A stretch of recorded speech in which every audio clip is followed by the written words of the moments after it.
First Chronicles Chapter 18. David's victories. After this, David defeated the Philistines and subdued them, and he took Gath and its towns away from the Philistines. He also defeated Moab, and the Moabites became David's subjects, paying tribute. Shame, silly girl. David then defeated Hadadezer, king of Zobah, toward Hamath, who was on his way to set up his victory steel at the river Euphrates.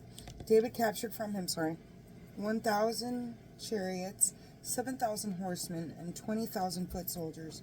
David hamstrung all the chariot horses, but left 100 for his chariots.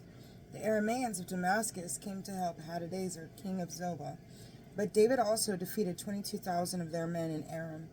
Then David set up the garrisons in the Damascus region of Aram, and the Arameans became David's subjects, paying tribute. Thus the Lord made David victorious in all his campaigns. David took the golden shields that were carried by Hadadezer's attendants and brought them to Jerusalem. David likewise took away from Tibhath and Kun, cities of Hadadezer, large quantities of bronze. Solomon later used it to make the bronze sea and the pillars and the vessels of bronze.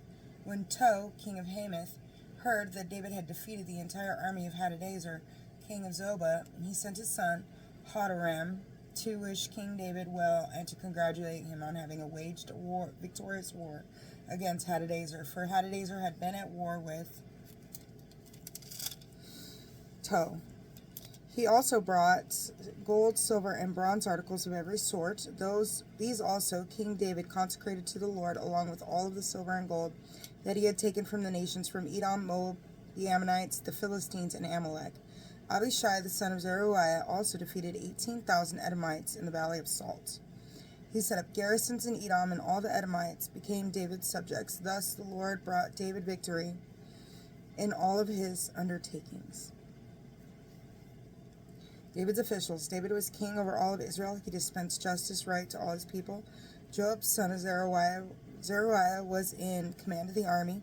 Jehoshaphat, son of Ahilud, was chancellor. Zadok, son of Ahitub, was Ahimelech, son of Abiathar, were priests.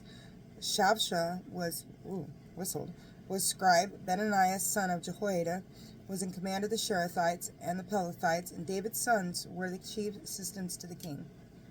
First Chronicles Chapter 19. Campaigns against Ammon.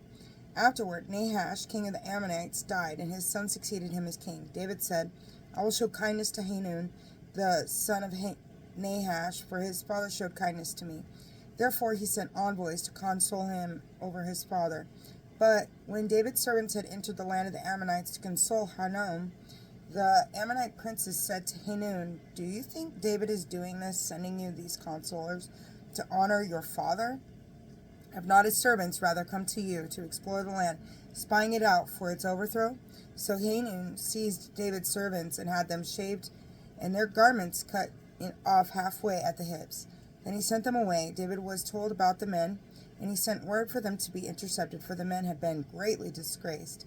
Remain at Jericho, the king told them, until your beards have grown again, then come back here. When the Ammonites realized that they had put themselves in bad odor with David, and Hanun and the Ammonites sent 1,000 talents of silver to hire chariots and horsemen from Aram Naharaim, from Aram Maacah, and from Zobah. They hired 32,000 chariots along with the king of Maacah and his army, who came in and camped before the Medeba. The Ammonites also assembled from their cities and came out for war. When David heard of this, he sent Joab and his whole army of warriors against them. The Ammonites marched out, lined up for battle at the entrance of the city, while the kings who had come to their help remained apart in the open field. When Joab saw that there was a battle line both in front of and behind him, he chose some of the best fighters among the Israelites and lined them up against the Arameans. The rest of the army, which he placed under the command of his brother Abishai, then lined up to oppose the Ammonites, and he said, If the Arameans prove too strong for me, you must come and save me. And if the Ammonites prove too strong for you, I will save you. Hold firm, and let us show ourselves courageous for the sake of our people and the cities of our God, and may the Lord do what is good in his sight. Joab therefore advanced with his men to engage the Arameans in battle, and they fled before him. And when the Ammonites saw that the Arameans had fled, they too fled before his brother Abishai, and entered their city. Joab then came to Jerusalem. Seeing themselves vanquished by Israel, the Arameans sent messengers to bring out the Arameans from beyond the Euphrates, with Shophak, the commander of Hadadezer's army, at their head. When this was reported to David, he gathered all of Israel together, crossed the Jordan, and met them. With the army of David drawn up to fight the Arameans, they gave battle. But the Arameans fled before Israel, and David killed 7,000 of their chariot fighters and 40,000 of their foot soldiers. He also put to death the Shophak, the commander of the army. When the vassals of Hadadezer saw themselves vanquished by Israel, they made peace with David and became his subjects. After this, the Arameans refused to come to the aid of the Ammonites. 1 Chronicles Chapter 20. At the turn of the year, the time when kings go to war, Joab led the army out in force. He laid waste the land of the Ammonites and went on to besiege the Rabbah. David himself remained in Jerusalem. When Joab had attacked Rabbah and destroyed it, David took the crown of Milcom from the idol's head. It was found away, a talent of gold with precious stones on it. This crown David wore on his head. He also brought out a great amount of spoil from the city.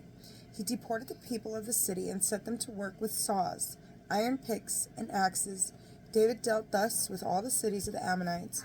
Then David and his whole army returned to Jerusalem. Victories of the Philistines. Afterward there was another battle with the Philistines at Jazer. At that time,